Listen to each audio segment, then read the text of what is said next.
अंतिम और आखिरी चरण के लोकसभा चुनाव के प्रचार के लिए पीएम नरेंद्र मोदी उड़ीसा पहुंचे और उड़ीसा बालासोर में उन्होंने जनसभा को संबोधित करते कहा कि 10 साल में मोदी सरकार ने बिना घोटाले की सरकार चलाई। आगे उन्होंने क्या कहा कि पिछले 10 साल की सरकार में दुनिया के सबसे बड़े घोटाले की खबर आती थी। लोगों को लगता था कि घोटाले को रोकना असंभव। हमने 10 साल में बिना घोटाले की मोदी ने सरकार चलाकर दिखाई है। 10 साल पहले लगता था कि आतंकवाद थमा नहीं जा सकता, रोका नहीं जा सकता।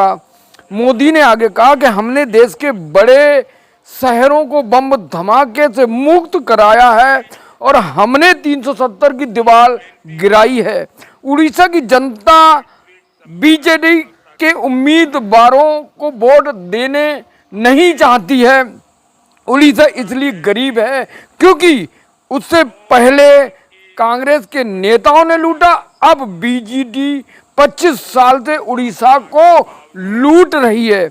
मोदी ने कहा कि 10 साल में मोदी ने बिना घोटाले की सरकार चलाई। मोदी के 10 साल के कार्य के दौरान नोटबंदी हुई, जीएसटी लागू हुई और 22 अरब बीजेपी ने चंदा लिया।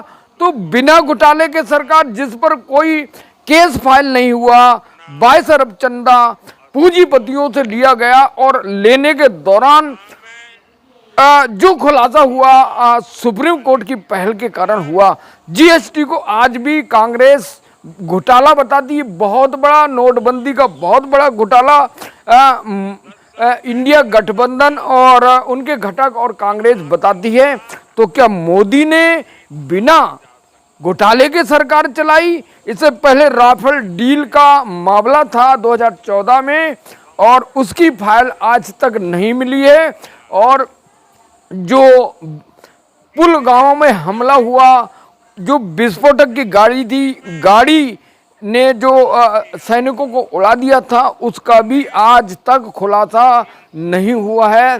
तो मोदी एक तरफ कह रहे हैं कि हमने बिना घोटाले की सरकार चलाई।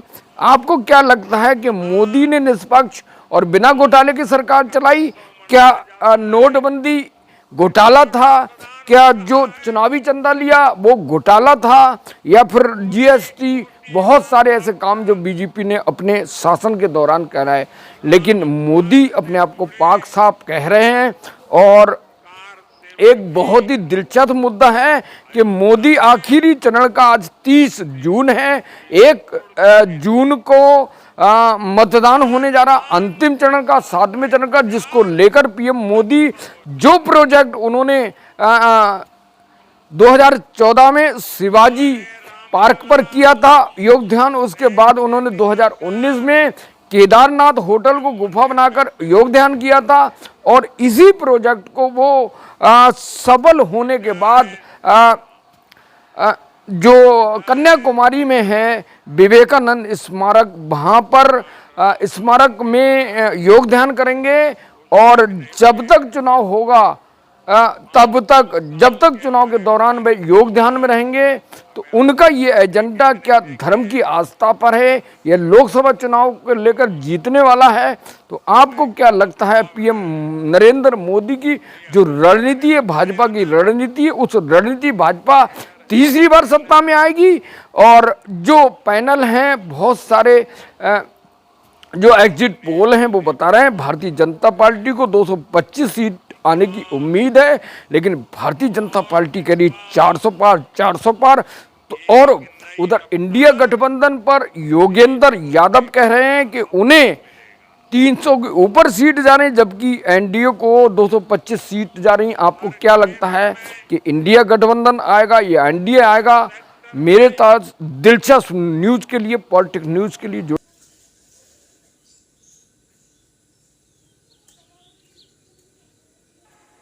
आत्मनिर्भर भारत का उदय होते दुनिया देखेगी।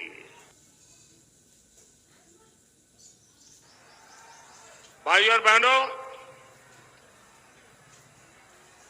मोदी की गारंटी, पूरे देश का ये अभूतपूर्व भरोसा 10 साल के सशक्त ट्रैक रिकॉर्ड पर है। और हमारा बालासोर तो मिसाइल सिटी है। 10 साल में भारत की मिसाइल पावर कई गुना बढ़ी है। आज हम ब्रह्मोस मिसाइल विदेशों को निर्यात करते हैं। हमारा चंद्रयान वहां पहुंचा है जहां कोई नहीं पहुंच पाया। हमने G20 का वैश्विक सम्मेलन सफलता के साथ कराया। हमने कोरोना जैसी 100 साल की सबसे बड़ी आपदा का सामना किया।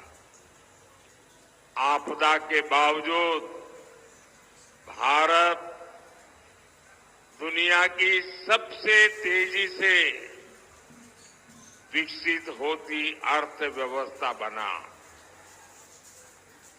भाइयों और बहनों, 10 साल पहले लोगों को लगता था कि घोटालों को रोकना असंभव था।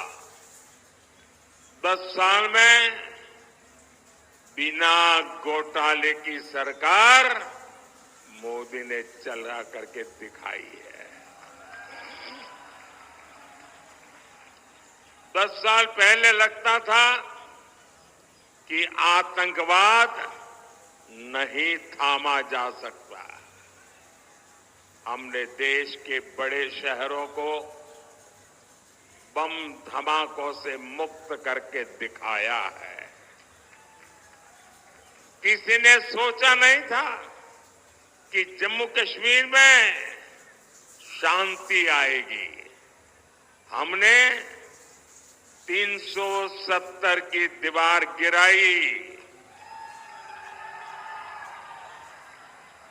आज वहां लोकतंत्र का उत्सव मनाया जाता है। रिकॉर्ड मतदान हो रहा है। कोटि कोटि राम भक्त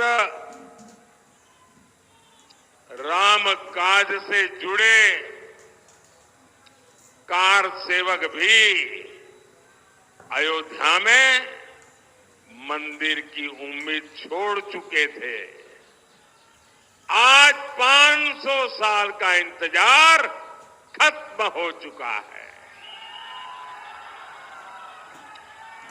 हमारे रामलला टेंट से निकलकर भव्य मंदिर में विराजे हैं।